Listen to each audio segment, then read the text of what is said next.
Ano ang pinaka nakakapagod sa trabaho mo?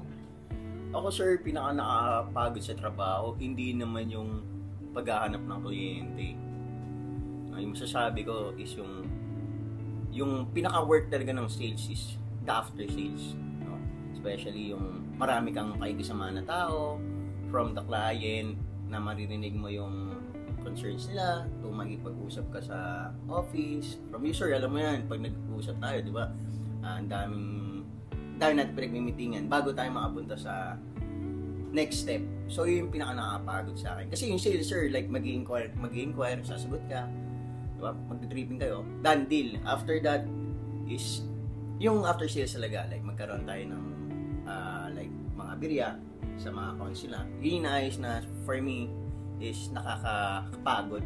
Ulit-ulit na siya ginagawa. Kasi, hindi naman tayo tumitigil sa work natin na tumulong sa mga kababayan natin. So, ang tendency is, pumapasok yung mga ano natin, yung mga sales natin. So, after ng sales natin is the after sales na sinusolusyonan natin yung mga problems doon sa kumpanya. Sure. O, bibiglain kita. Ano ang nagpapabangon sa'yo sa araw-araw? Given, bukod sa ating pamilya, given na ganyan kabigat or ganyan ka nakakapagod. Purpose, sir. Purpose in life. Yun yung pinaka-reason ba't ako gumigising. Yung magkaroon ka ng legacy na hindi para sa sarili mo, kundi yung tatandaan ka nila. Yung ganun. Kasi minsan lang yung buhay. Ganun. Yun lang. Okay.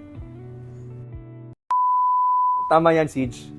Actually, ang pinaka-motto ng team natin, at the end of it all, we want to help the clients. And I'm happy to see, naiyak pa si Sir CJ because ganyan namin sa puso ang aming mga trabaho, no, na hindi nakikita ng mga kliyente.